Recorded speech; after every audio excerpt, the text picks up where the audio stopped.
Welcome back to the Comedy Crypt. This week we have a special guest, Joe DeMilio. This guy's a total rock star. His senior project, he's making an album, and he's just overall pretty cool.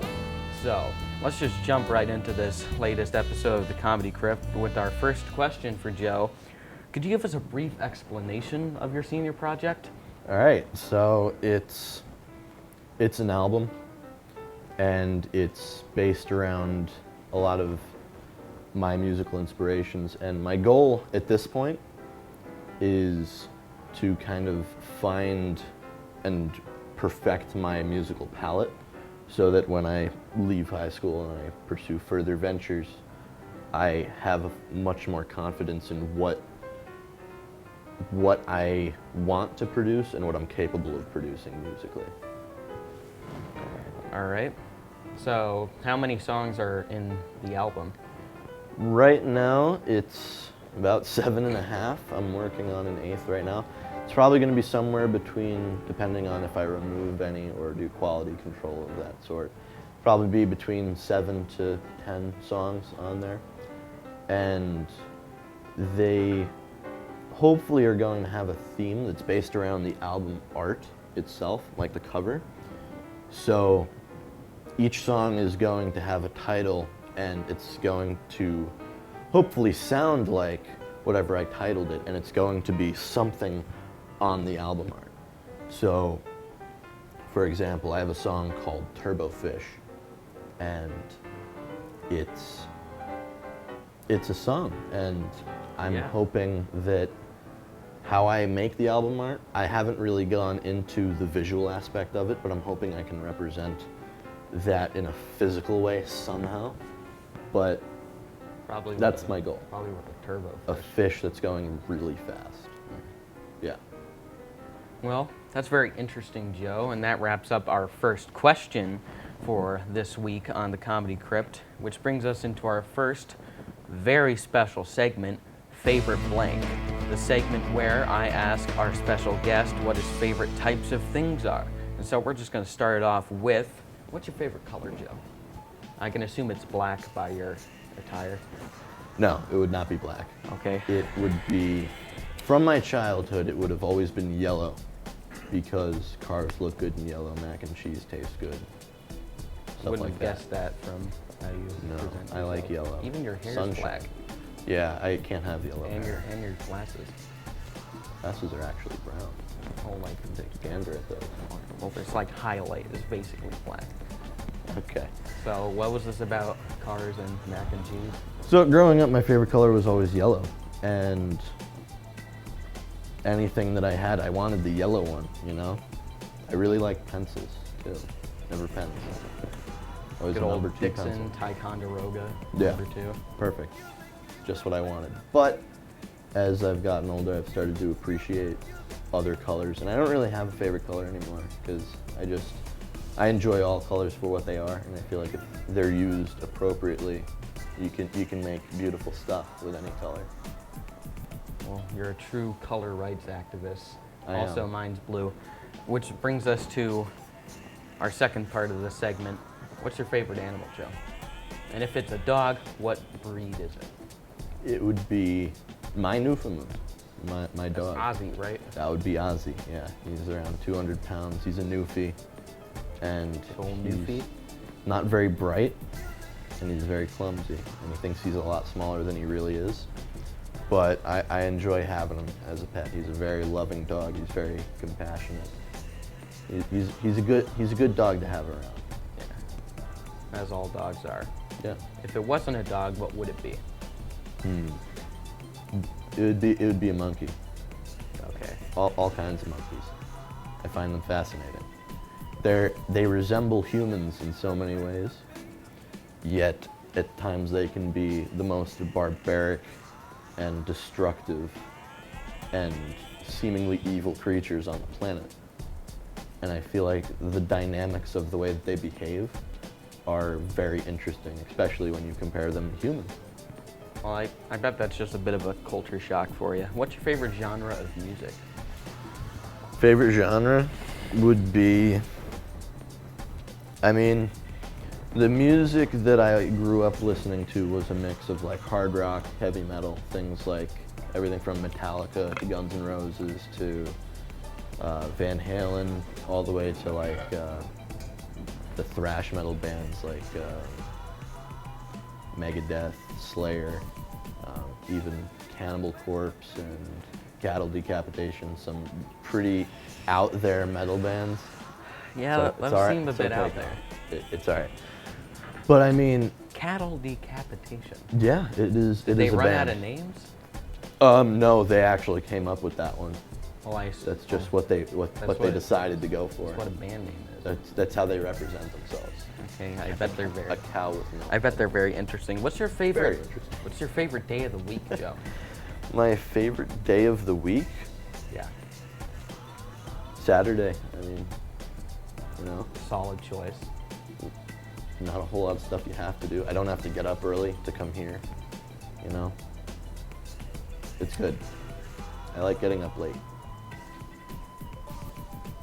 Okay.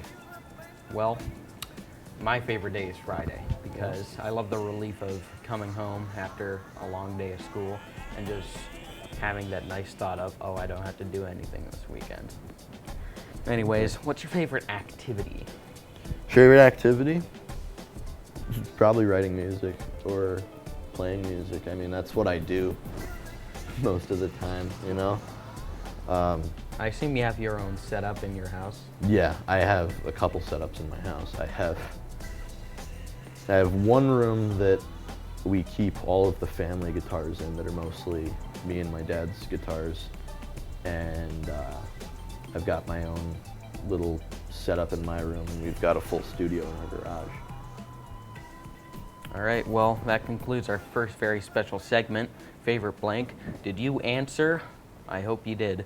Anyways, on to our second question. What inspired you to do the senior project?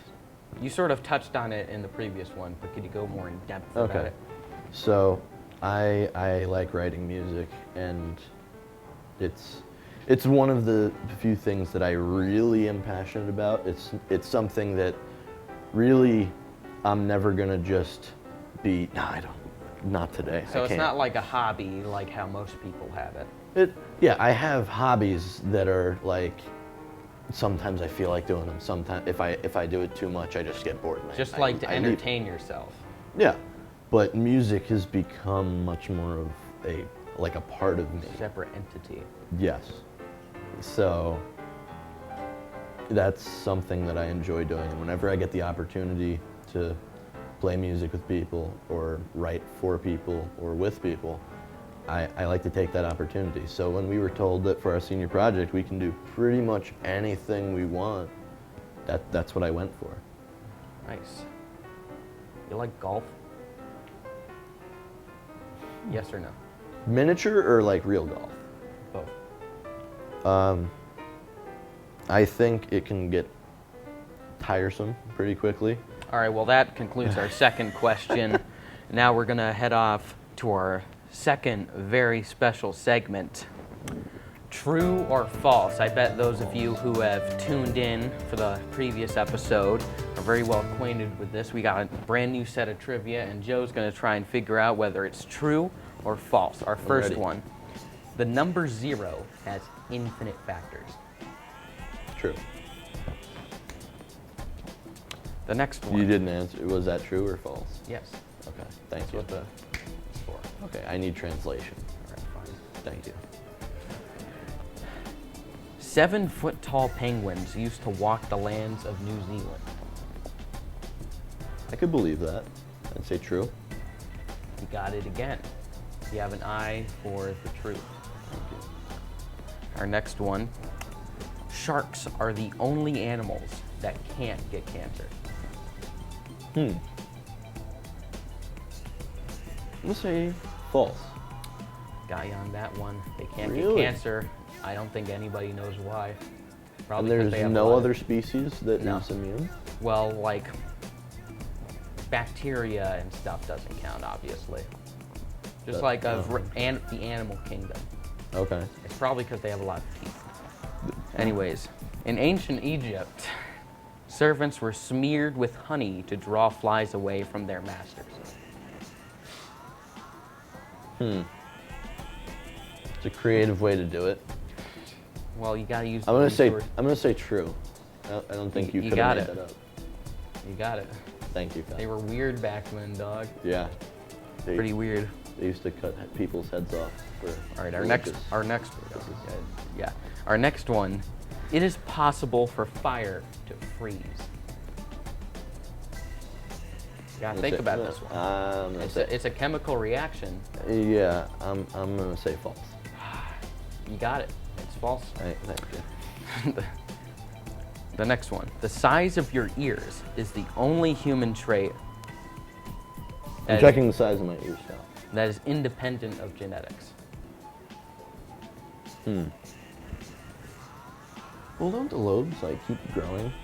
Isn't that something that's true? I don't study. I didn't study for this, but. Oh, you just don't study in general? No. Yeah, I could believe that because I feel like they grow continuously, just at differing rates. Well, no, it's like the trait. Like, I'm gonna rephrase this so that you understand, so you don't get in a bit of a swirl. Oh, okay. So, like, you know how your eyes are determined by your parents, your nose by your Yep. parents. Like, ears are the only ones that aren't determined by your parents. Okay. So Specifically the size. You could have two parents with the most magnificent, beautiful ears possible. Yeah, but then you could just be Mr. You just pop out looking like a witch. Ears come out to here and they're pointy. That's not a witch, Joe. That's something, man. I don't know. I didn't study, I told you. No, I'm gonna say that's true. It's false. There are many other traits that are independent of genetics. Ears are not one of them. Ears are one of them. Ears are. Wait, but they're not. What? They're not the only trait. Oh, you tricked me. You really got me. I never intend to trick. Well, you did. This happened with Ethan. He's like, oh yeah. So the next one, George Washington had wooden teeth. Be tricky. Some people just fill in. I'm gonna say false. Yeah, it's true, because some people just fill in random parts to make the past look weird. So wait. It's false. It was false. Okay. Anyways, that wraps up our second very special segment, true or false. Did you answer true or false? Did you get them right? I hope you did. Anyways, that brings us to our third question. All right. What type of music did you listen to growing up? You've also answered this in the previous segment. So just could you list all the bands that you listen to, maybe? Yeah. Any favorites? I can't do the whole list. We'll be here all day, but I'll do the most important ones to give you kind of how they a influenced your life. backstory to me. The first really big influential song to me was probably "Ain't Talking About Love" by Van Halen. That was one of the first songs that I heard and went, I have to do that at some point in my life because that sounds amazing. And that's where I kind of started with playing guitar. I started practicing, hoping one day I'll be able to play that and I'll be the coolest kid on the block. Were you ever the coolest kid No, on the block? that it didn't work out. A sad tale. Yeah. But that did start my my inspirations in music, for better or for worse. And I proceeded from there. Again, I went towards from hard rock, I got a lot into the metal scene, listening to bands like Slayer, Metallica, Megadeth, and then into the weird bands that made you uncomfortable. I'm very sorry about that. I won't say their names again. But then from there, I got into some more progressive stuff, some stuff that had a bit more melody and less anger and just violent outbursts. Things like Periphery and Protest the Hero. Some bands that had a little bit more depth and they were able to be both melodic and angry at the same time. They have a story behind them. They have dynamics, yeah. They're able to say more with their music.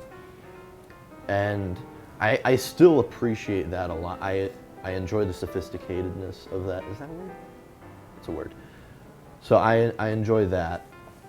And of course, classical and jazz, all of the more traditional, sophisticated forms of music I always enjoy. But so you're an all-rounder. yeah, Like a pear. I would say my favorite niche kind of genre that nobody really, it's not that well known, is probably math rock. And Yeah. especially when you mix math rock Because with there's like a lot of jazz similar fusion. tempos in rock music, right? Or at least like similar ways of constructing it. Yes, there's a lot of, for all of the great music that gets put on a pedestal and becomes timeless, like, you know, your classic Led Zeppelins, some of your Van Halen hits, some of that. There's a lot of I-95 cookie cutter, same thing over and over again stuff, you know. So there's that. I like things that are I-95 interesting. home of rock and roll, Joe. I'm an Ethan and Lou kind of guy. Anyways, that wraps up our third question of this episode of the Comedy Crypt, which brings us to our third and final, very special segment. This is a big deal. Probably not. So, this one, you may be familiar with it if you tuned into the last one with Ethan Southard. It's $1 Million Idea. $1 Million Idea. Yep. I think you guys are supposed to applaud for that. I mean, I'm not forcing you or anything. Okay, now it's not do that. Get some more applause in the monitors. No. All right. All right. I'm not so, a fakey daking Joe. Okay. So, $1 That Million was authentic, Idea. by the way. $1 Million Idea Okay. is you essentially have to come up with an idea, an invention, or some other way of fixing society that could get you Right now. Yeah. I'm just gonna come up with the miracle cure. Not for every- like the every cure to problem. cancer, Joe. Like the ShamWow or something like that. Okay. Something that can make you $1 million. Okay. A million of those big bucks. So are we gonna construe this idea together, Kyle, or am I just? No, I'm sitting Am out I for just- this one. You're This is sitting all out you. for this one? This is all you, Okay, dog. It's on me. All right. Well, this is a tough one.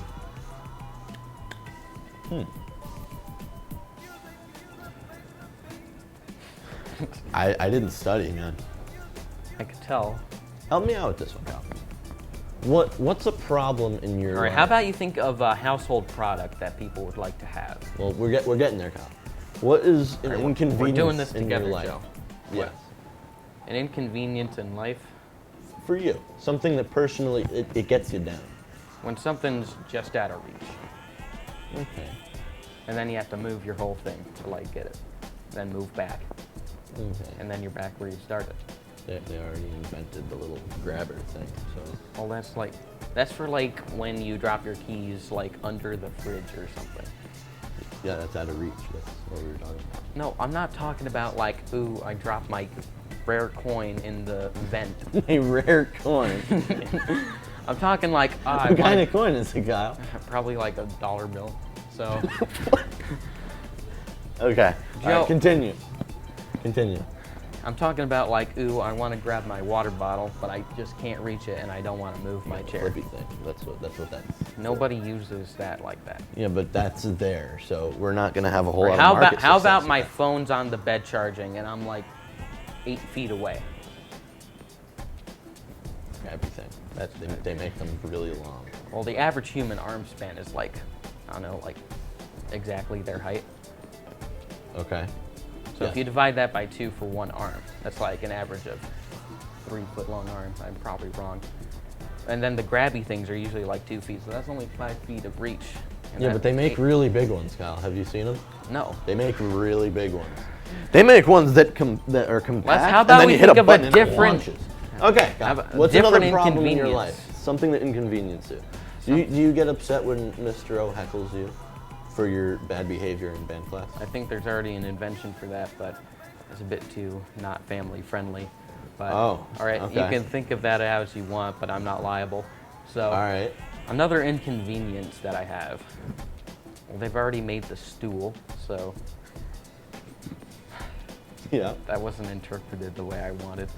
So, I don't know, man. We're both stumped, and I came up with this. Well, that's a problem, Kyle.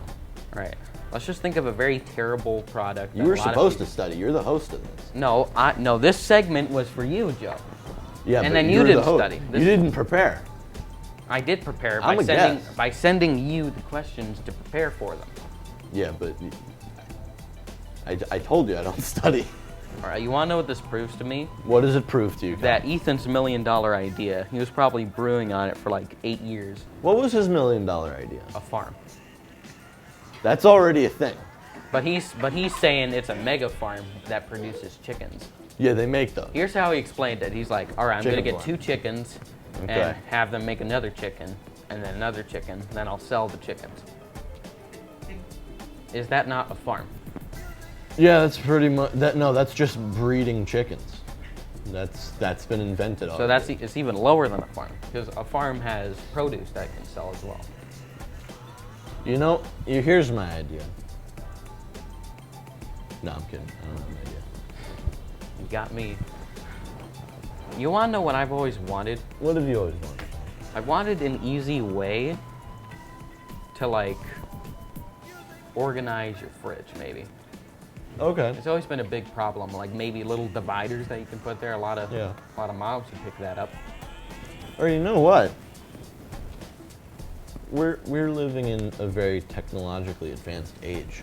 I'm sure we could make a fridge that is capable of identifying items and organizing them for you. It doesn't. It exist? doesn't exist in the way that Joe's thinking.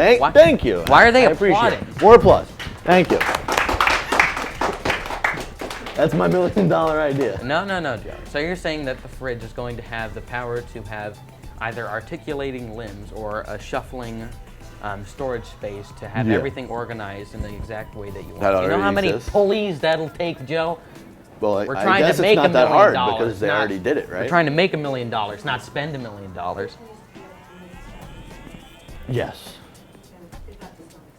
That does not. Okay. So, Do you know how many pulleys that'll take, Joe? We're trying to make $1 million, not spend $1 million on rocket science and quantum mechanics. okay. We're trying to make a wormhole. Then we won't go for that. You know what? If we're going completely into sci-fi, like what Joe was talking about, how about we just make a personal wormhole creator?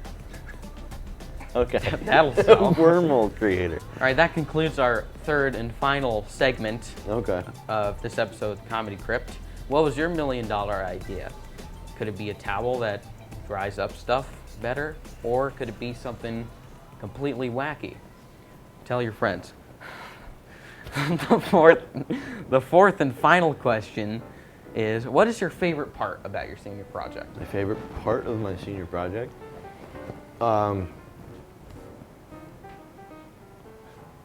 The fact that I'm not really changing what I'm doing for the senior project. My least favorite part of the senior project is when we have to do things that are not like the cookie cutter things for everybody. Like when the you have to do journals. milestone 2, when you have to do journals, You have to things watch like that. You have to watch it under the assumption that you completely hate it, because the paper's like, how many things did you do wrong in this presentation? Let us know.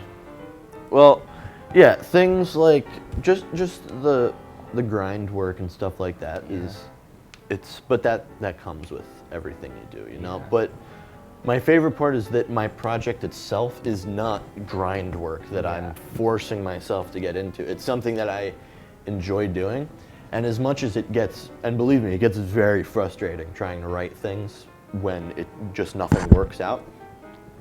And I've had like whole months where I've just had nothing, and it's been very frustrating, but it also is rewarding when you finally have the breakthrough, and it's been enjoyable in that way.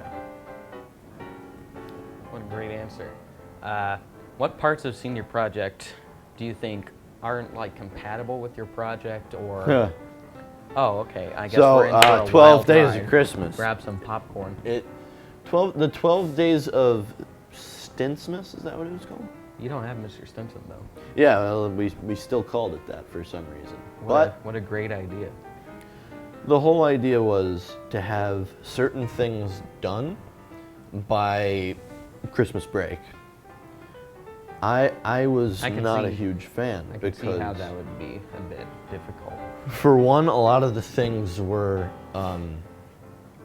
very counterproductive, like having to have, I think it was 10 new or maybe even 20 new works cited, like works that you have on your works cited Yeah. for your project at the end, which I'm creating music, and as much as I can cite a couple of influences and I can cite some manuals to the gear I'm using, I can cite a couple things, but when you're at this point, I've had to somehow finagle my way to getting 40 or so sources.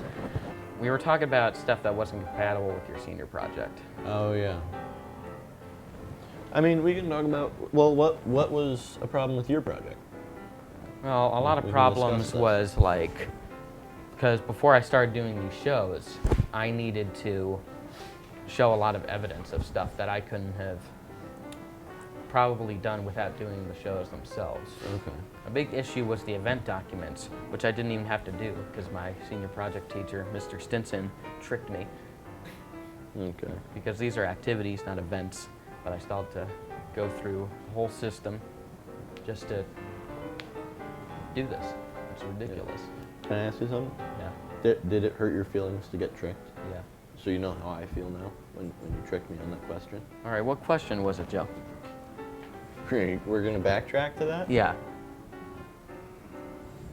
It was the one about ears. Yeah, I the size remember of that. your ears is the About only ears. human trait that is independent of genetics. I said only.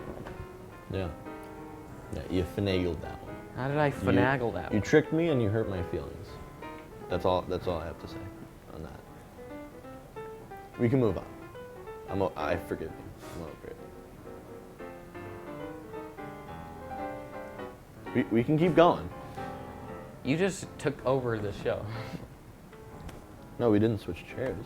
We're still in charge. Yeah, Keep but going. like spiritually. Spiritually. I'm being destroyed. All right, let's keep going then. Get your momentum back. You can do this. I believe in you. What's the next thing? Give a rating on senior project. On the 0 senior out of project 10. 0 out of idea? 10. 5 being something. Okay. 1 being the worst, 10 being the best, right? Yeah. So, is this senior project as a whole, As a whole. or like my senior project or your senior project? Just Like the as a whole. Okay. Like the idea of the class. I think the idea, I'd say like a 9 or a 10, because you're allowing the students to have the opportunity to independently do something that will help them personally with whatever they're trying to pursue later in life. I take this class as an opportunity for me to work on an album without fear of not being able to pay the bills if it doesn't work out well, because I'm still in school. But I'm having a class that's sort of helping produce that progress that wouldn't have generated otherwise. Like, I would still be writing music, but I probably wouldn't be so set on making it what it is, if that makes sense. Like, I knew I was planning on making albums and things like that when I got older, just as part of my life, but this is a good first step. All right, As well, for, yeah, you can go. I'm good. I think this is a great part to end this episode of the Comedy Crypt. A nice, wholesome message. More wholesome than the previous one. Yeah. Well, that marks the end of this show. Let's hear it for our special guest, Joe DeMilio, true rock star. Thank you. I deserve it. Thank you. A roaring applause. Yeah. And I'll see you on the next episode of the Comedy Crypt.